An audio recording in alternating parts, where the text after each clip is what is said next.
Moving on to the next part of logical reasoning, just like we said Venn diagrams are one of the most important part of logical reasoning. Just like that, another important part comes in the form of arguments. So we need to know what are arguments and what all type questions might come in the area of arguments. We checked what all type questions might come in the area of Venn diagrams. We drew circles, squares, triangles. We try to identify some parts of the triangles and circles. Just like that, we have a portion called arguments. So we need to know what an argument is, what are the types of arguments that might come, and the types of questions that might come in the question paper related to arguments. So arguments are the combination of statements that are intended to change the minds of people. It means that they'll give us a sentence, we have to believe that, and then we have to assume that the sentence given to us is true, and then we have to move forward and then solve the questions or find the solutions based on that argument which is given. Okay, so in arguments we might come across 2 or 3 types of arguments, like one is a premise, one is conclusion, and one is inference. If you are a person who has already attempted the NET exam, or you have attended the NTA NET exam, you might have come across these words called premises, conclusions, arguments, inferences, reasonings and all. So all these are within the term called arguments. So premise means it is a first statement or a building block of an argument. It is a statement that is assumed to be true, and from this premise we actually draw out the conclusion. Now the next one is conclusion. It is a statement or a thing or a sentence that we get from the premise. So we get a premise at first, we assume it to be true, and from that premise we actually draw a conclusion. Then we have another statement called as the inference. It is a statement that translates the premises into the conclusion. So a kind of a linking statement between premise and conclusion is called inference. So it means that we have a premise, we might have the conclusion in the question itself, and from this we have to infer, we have to reach inference, or we have to infer something from it, we have to understand something from it. So in this way we have 3 statements inside arguments. You don't have to study about what the statements are or what the meanings of the statements are, but we have to study how we can apply this method or apply this in the question paper, or find answers from these the sentences called arguments. So just understand that argument is a very important topic. We'll be doing some sample type of questions and all. In arguments we have almost 6 or 7 type of questions that might come in the question paper based on arguments.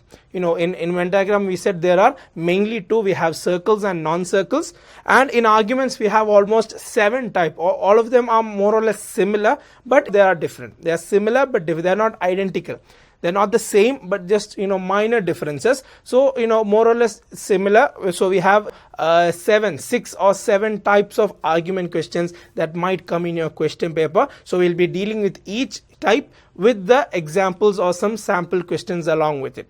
So just understand that we have a statement called argument, and within argument we have premises, conclusions and inferences, and right now we'll go into the types of arguments. So in arguments we have 7 types, similar to Venn diagram. In Venn diagram we had 2 slightly different types of Venn diagram that we had to deal with. In arguments we have 7 types. As I said before, they are more or less the same, but there are just minor differences between these. So I'll just list out which are all the 7 types of arguments, and then we'll deal with it one by one. We'll take each type of argument and then we'll do a problem or solve a problem, each one each for all the types of arguments. Now the first type of argument is in which there are 2 premises and 4 conclusions. So in the question itself they'll give us 2 premises and 4 conclusions, and we have to choose which conclusion follows the premises. Maybe conclusion 1, maybe conclusion 2, maybe both conclusion 1 and 2, maybe conclusions 1 and 4. So they'll give us the 2 premises, they'll give us 4 conclusions, and out of those 4 conclusions we have to tell them, or we have to answer which all conclusions can follow the premises. So the premises won't change, and we have to tell them which conclusion would follow the premises. Now the second case is in which the second type of argument, there will be 2 premises and 2 conclusions, and we have to tell them which follows. So in the first one there were 2 premises and 4 conclusions. Here we have 2 premises and 2 conclusions, more or less the same. Now, the third type is in which there is one statement and two conclusion, and we have to tell them if if both the conclusion follows, or if just one of the conclusion follows, or maybe if none of the conclusion follows. So just there would be one statement and two conclusions. Now, the fourth one is two statements and one conclusion will be given. They'll give us two statements and there would be one conclusion, and we have to tell if the conclusion is true or false, whether that conclusion would follow or would not follow, or it means that we have to tell if the conclusion is true or false. There would be just one conclusion. Now, the fifth type of argument is in which there are two statements and one inference, and we have to tell if the inference is supported by the statement or not, or whether the inference is supported by which statement. There will be two statements and one inference, and we have to tell them, or we have to answer whether the inference is inference is supported by the first statement, or the inference is more related to the second statement, and so on. Next, the sixth type is in which where there is one statement and two assumptions, and we have to tell them, or we have to answer which assumption is directly related and which assumption is indirectly related, or implicitly related and indirectly related to the statement. The last one, whereby there will be one statement and two arguments, and we have to tell which argument is weak argument and which argument is strong argument. Now, what is weak argument, strong argument and all, we'll be discussing when the problem comes. So these are the 7 types of argument questions or statement questions or premise questions that we'll get, and how to solve this, or what are we expected to do. In some cases we have to tell them which of the conclusion follows. In some statements we have to tell them whether the conclusion is right or wrong. Sometimes we have to tell them if the statements support the conclusion or not. Sometimes whether we have to tell them if it is directly or indirectly related, and sometimes we'll have to answer whether it is a strong argument or a weak argument and all. So these are the the commonly seen 6 or 7 types of argument questions in the question paper. We'll look at it one by one. We'll take each one, and then we'll try to get sample questions. We'll try to solve the sample questions, and then we'll see how it goes. Now, the type 1 argument, or the first type of argument, as we said, it is an argument where we have 2 premises and 4 conclusions. So we have 2 premises and 4 conclusions. We'll start with a sample question. The premises are: all locks are keys, all keys are doors. So don't go behind the meaning of all these. How can locks be keys? How can keys be doors? No, just assume that it is true.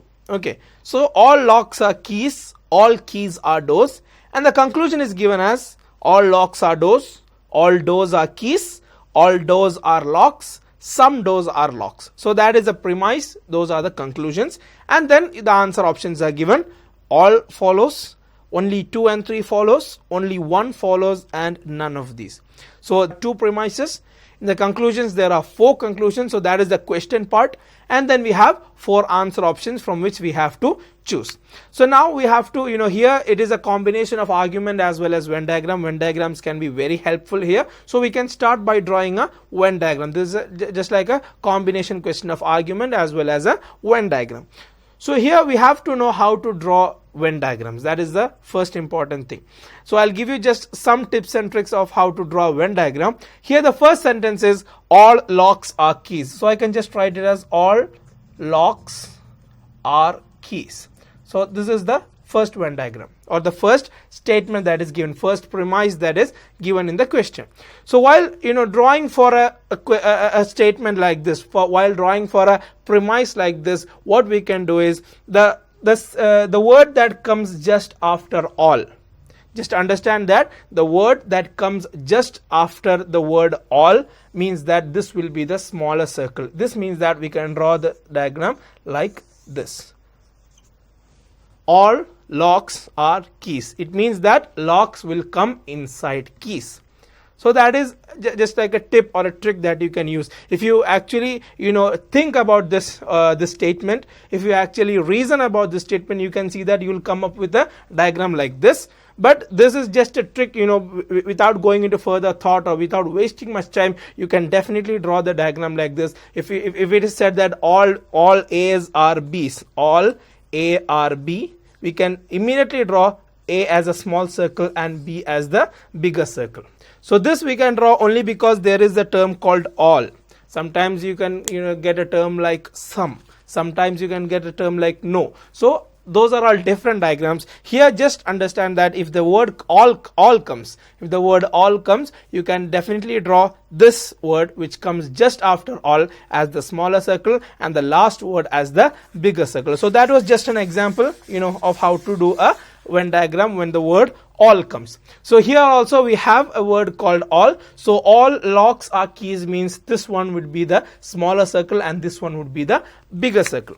Now the next one is all keys are doors. All keys are doors. So what happens is, since there is a word called key here, both of these should come in the same diagram. We can't draw a different diagram. If we are drawing a different diagram, we can draw keys as a smaller circle and doors as the bigger circle, but we have to draw in the same diagram itself. So what do?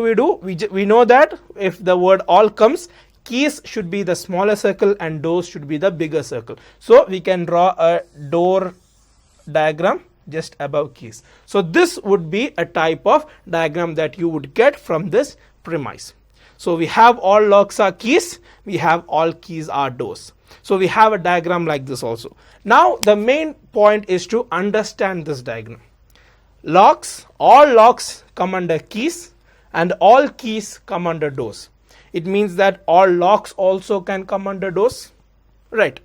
It means that all the keys are not locks. There are many other areas which are not locks. Okay, so keys is a bigger circle and within that circle one part is locks. There may be many other parts also. Okay, so those are our assumptions, and similarly in the case of doors also, doors and keys also, the same assumption can be taken. Here all the keys come inside doors. All the keys come inside the doors, but within doors there are many areas which are not keys. So like that you'll have to come up with inferences, or like that you'll have to come up with assumptions and conclusions in your mind and then go for the conclusions. Now the conclusions are, the first one, all locks are doors. All locks are doors. Now for convenience I'm writing L and D for locks and doors. So the conclusion is all locks are doors. So we can see that locks come inside doors. So it is true, right? All locks are keys, locks came inside keys. So with this diagram, can we come to this conclusion? That is what they are asking. With this diagram, can we come to this conclusion? All locks are doors. So we said that if all locks and doors come, lock will be the smaller circle inside D, which is the bigger circle. So lock is the smaller circle here, inside D, which is the bigger circle. So this conclusion is actually correct. Okay. Next one, all doors are keys. So for this, we have to have doors as the smaller circle and key as the bigger circle. But here we know that D is the biggest circle. Okay. So we have to have D as a small circle for this conclusion. So that means this conclusion is wrong. Next one, all doors are locks. Here also similar methodology or similar concept. All doors means doors should be the smaller circle, but here door is the biggest circle. So this conclusion cannot follow. Last one is some doors are locks. Some doors are locks. So it means that before, just beforehand I told you all doors, within this you have keys and within this you have locks. So some doors are locks. So within these doors, within this bigger circle, here we have a bigger circle called doors, and within this doors some part of it is locks. That is actually true, because there are many parts in this D. You can have something here, something like this, something like this. You can have many parts inside the door, and one of those parts is actually locks. So that is also true. Okay. Now coming to the answer options, we have the answer options as all follows. Now that is wrong because two of them are wrong. All does not follow. Then only 2 and 3 follows. So this is 2, this is 3. Both of them do not follow. So that is not the answer either. Then only 1 follows. So here this actually follows, but the word only comes. Here the answer should be 1 and 4 follows. but the answer option given is only 1 follows. So we can't take that also. Last one, it is none of these. So our answer actually is 1 and 4 follows. So this should be our answer, but in the answer options it is not given. Instead of that, none of these is given in the option, so we'll have to choose that. So this is how you do a question for argument when we can support it with a Venn diagram. We draw a diagram, we draw a Venn diagram. If you did not understand is seeing as such as this, you can rewind the video and start from the beginning of this video to understand how we got to this diagram, how we use the word called all to draw this diagram. You can rewind it and start it from the beginning, and we understood how to incorporate arguments with Venn diagrams. And if your answer, have an idea about your answer, our answer is 1 and 4 should follow, but in the answer options it is not given like that, it is given only 1 follows. So that is not a correct answer, because 4 can also follow. So we have an answer option as none of these. We can tick that, and then we can move forward to the next question. Now the next type of question is where we get 2 premises and 2 conclusions. Earlier we had 2 premises and 4 conclusions. This is another variation of it, where we have 2 premises and 2 conclusions. So we'll go directly into the question. The question is, all spoons are trays, some plates are trays.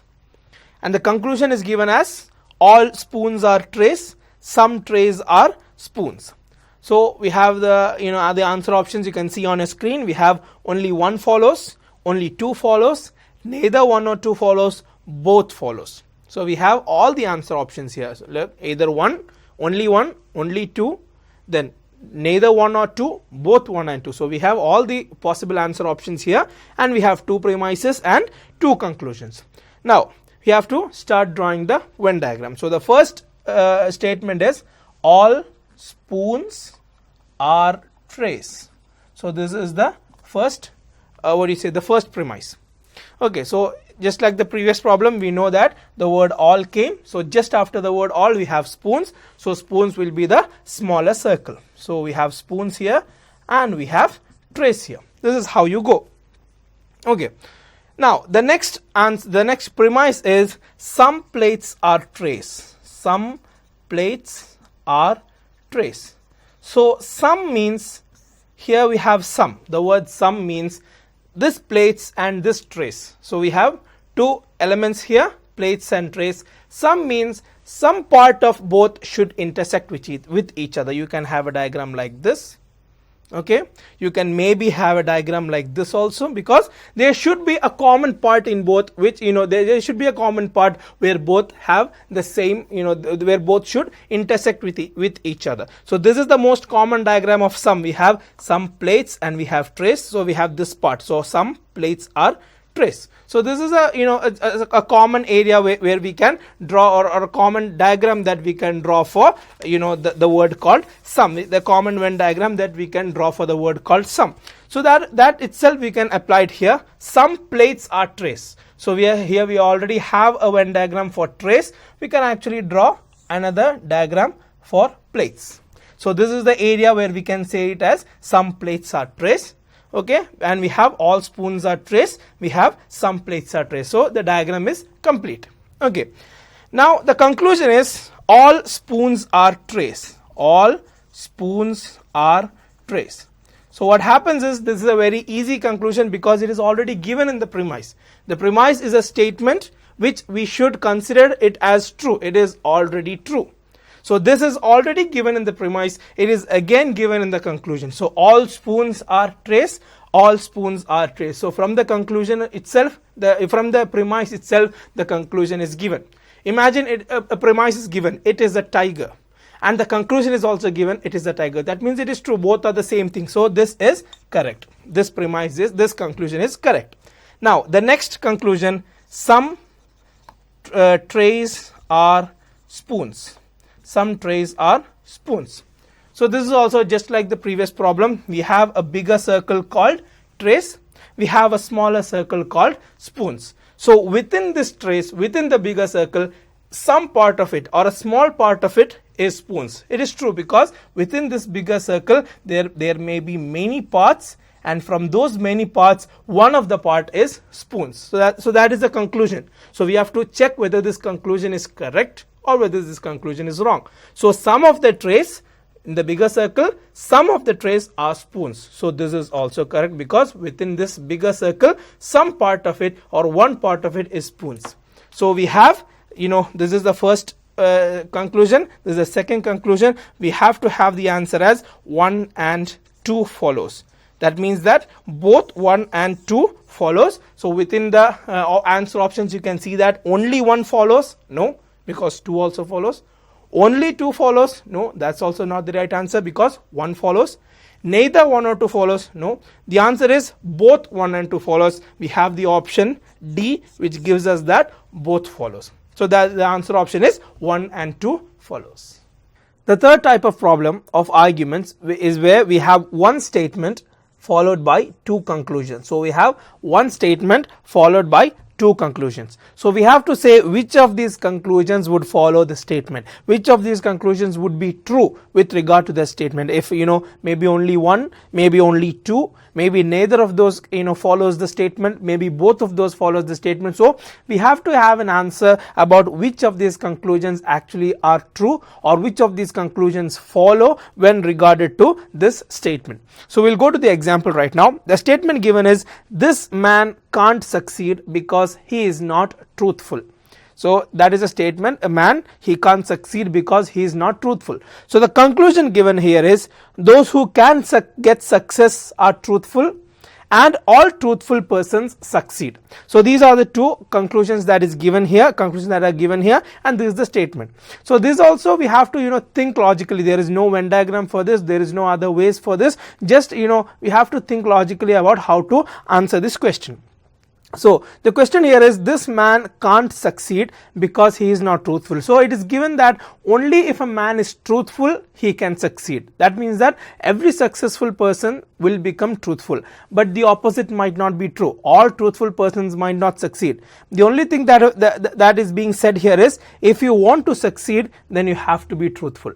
The opposite may not be true. That means if you are truthful, you may or may not succeed. But the other side, the first side, as we said, if you want to succeed, then you have to be truthful. So here we can see that the conclusion 1, those who can get success are truthful. That is actually true, because if you want to get success, or if you want to be successful, then you have to be truthful. So this conclusion actually follows. This conclusion is right. Next one, all truthful persons succeed. That is the opposite part that I was talking about. It doesn't mean, you are a truthful person, you succeed. It doesn't mean that all the other truthful persons can succeed. Okay, but it is already given in the statement that if you can't succeed if you are not truthful. So if you want to succeed, you have to be truthful.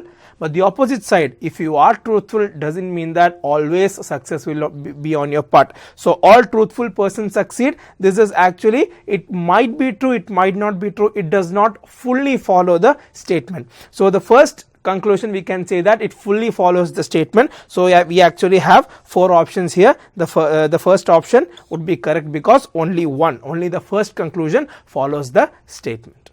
In the fourth type of argument, we'll have 2 statements followed by a conclusion. We'll have 2 statements and 1 conclusion. So this is how it goes.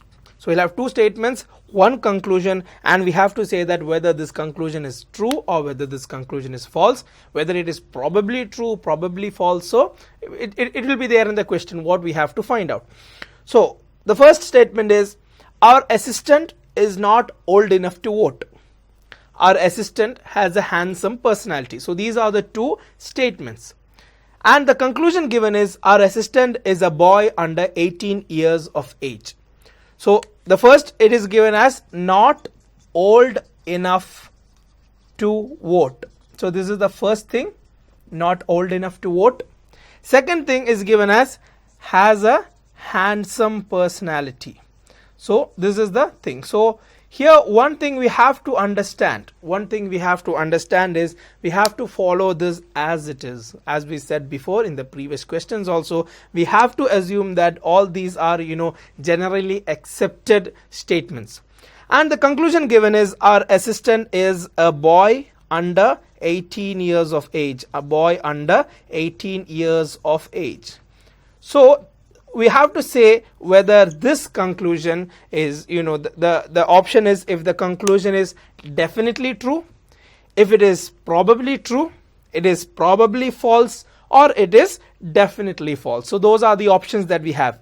Option A is condition is if the conclusion is definitely true. Option B, probably true. Option C, it is probably false, and option D, it is definitely false. So we have to tell them, or we have to answer which of this is correct.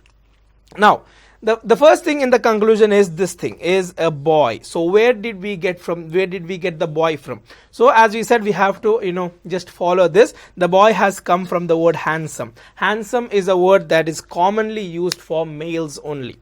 Okay, so handsome is for males and beautiful is used for females in the normal version of the English context. So here also we'll take that normal context and we say that handsome is for boys or handsome is for men. So this is probably correct. This is okay. This is definitely correct. The boy thing is definitely correct.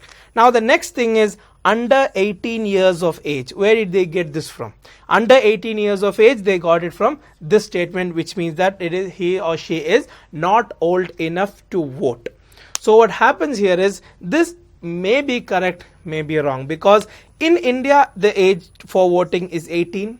In some other countries, the age of voting is 21. So it is not written here, the people who are talking or the assistant himself, which country they are from. If they are from India, this statement is definitely true. But if they are not from India, if they are from some other country, this may be probably true. So we can't, we can't understand or we can't assume that these persons are from India or the assistant is from India. So, we have to go country wise. So when we go country wise, we can know that this area is definitely true, but this area, can be true, can be false. So it probably may be true. Okay, it may be probably true. So we can go for the option B, which says that the conclusion is probably true. Okay, so we'll go to the next question. Now the type 5 of the argument, we get two statements followed by one inference. So we have two statements and one inference, and we have to say if the inference follows the statement or if it is supported by the statement. So we have two statements and one inference or one main conclusion, and we have to find out if these two statements can actually be considered for this inference. Okay, so now we'll go directly to the question. The statements are: intelligence needs no character, Shalini is a girl of character. So we have intelligence needs no character. So intelligence and character, it means that here intelligence and character are actually two different things. It is what is said in the statement number 1. Now in statement number 2, it is given as Shalini is a girl of character. It means that Shalini has character. So Shalini is a girl of character. So nothing is said about Shalini's intelligence. Everything is said about Shalini's character only. Now the inference given is Shalini has no intelligence. So we have to understand or have to answer whether this inference comes from these two statements or not. So in a simple term, when you look at this answer, most of you, when you look at this question, most of you, within your mind you'll have the answer, right? We have intelligence needs no character. It means that intelligence and character are two different things. Okay. Then Shalini is a girl of character, or Shalini has a good character. It means that Shalini has a good character. So Shalini has a good character. So it means that nothing is said about Shalini and her intelligence. And the inference given is Shalini has no intelligence. So by seeing this, you can understand, right? We can't say that if Shalini has intelligence, we can't say if Shalini does not have intelligence, because proper information or enough information is not given in these two statements.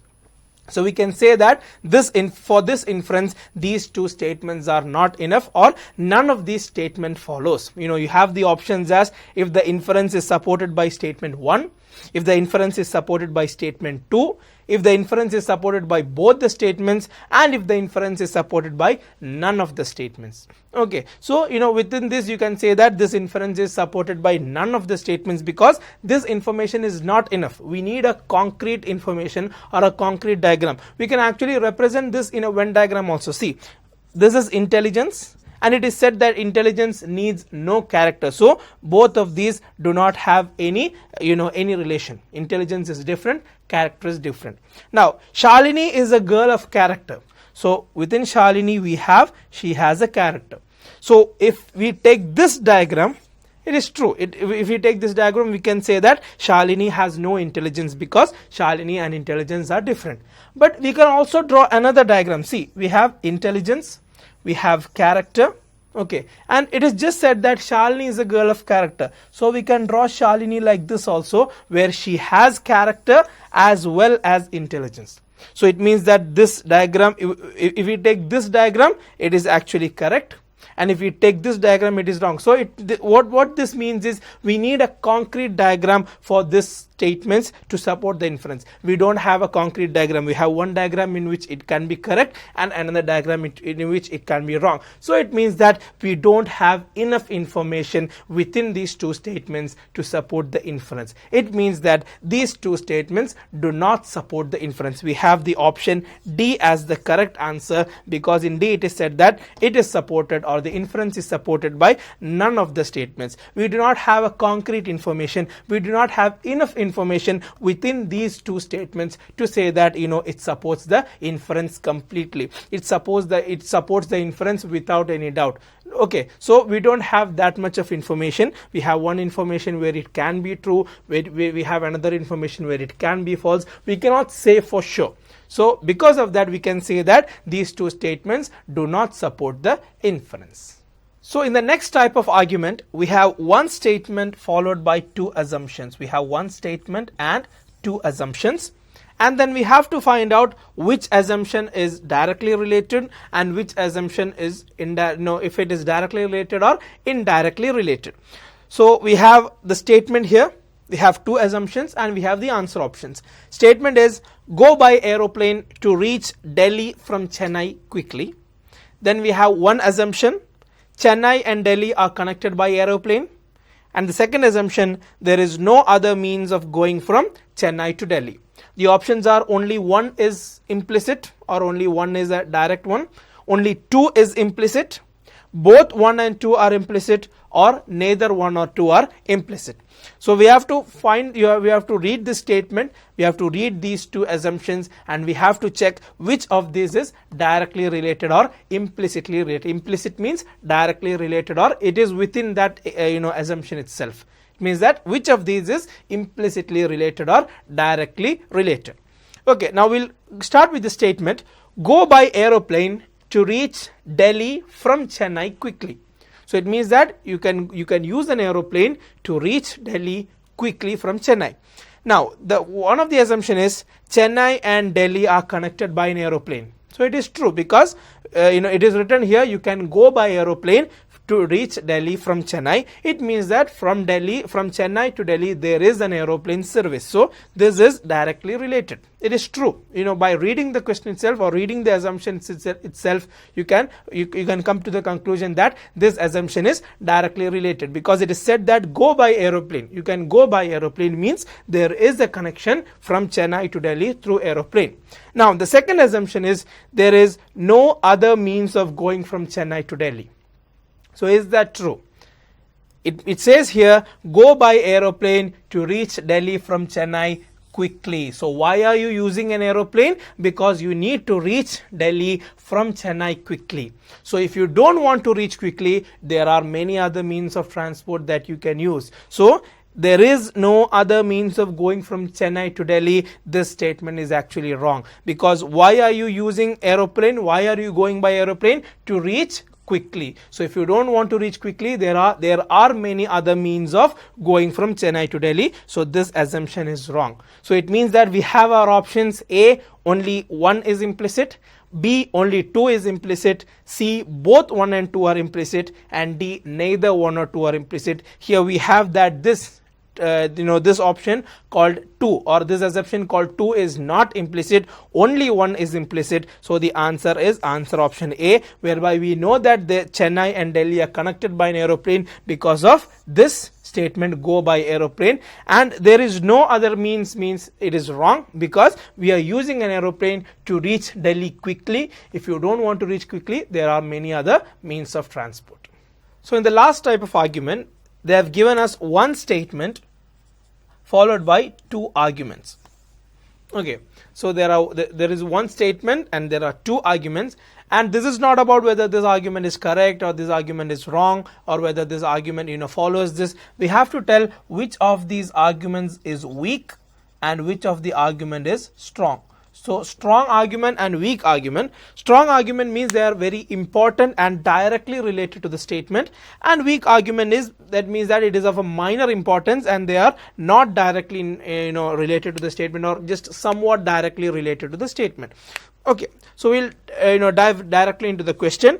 The statement given is, should luxury hotels be banned in India? So that is a question, or that is a statement given here, and the arguments given is, one of the argument is yes, they should be banned because they are the places where international criminals operate. And the second argument is, no, they should not be banned because affluent foreign tourists will have no place to stay. So these are two types of arguments, or two arguments that is given in support of this statement. We have to tell which one is weak or strong. So whether this is weak or strong, and whether this is weak or strong. So we have to tell which one is a weak statement or which one is a strong statement, or if only one of them is strong, or if both of them are strong arguments, if none of them are strong arguments. So like that we have to find the answer. So we'll go to the question again. Should luxury hotels be banned in India? So there might be reasons for yes, there might be reasons for no. We have to check whether this reason is a strong reason or not. Okay, fine. They will have many reasons, to ban luxury hotels. They'll have many reasons not to ban luxury hotels. But the reason that they're given, this is a reason and this is another reason. We have to check whether this reason is strong or not. Okay, this yes or no doesn't matter. We have to find out whether this reason is correct or not. So should luxury hotels be banned in India? The first thing is yes, and the reason they are giving is they are places where international criminals operate. Can we say like that? No, we can't actually conclusively say that the international criminals operate from luxury hotels and all. So this is actually a weak statement. Okay, this is actually a weak statement whereby they say that in luxury hotels international criminals operate. It is actually a weak statement. The second thing is no, affluent foreign tourist will have no place to stay. Affluent means rich. Affluent actually means rich. So rich foreign tourists will have no place to stay. That is actually a strong statement, because when foreign tourists come here, when people from foreign countries visit India, rich people from foreign countries visit India, they usually stay in luxury hotels. So if luxury hotels are banned in India, these people will have no place to stay. They might opt for another places, or they might not come here even. So what happens is, this is more or less a very strong statement. Okay, so should luxury hotels be banned in India? One argument says that yes, it should be banned, but the reason they are given us is not so strong, because it is actually just an assumption. It is not a strong statement.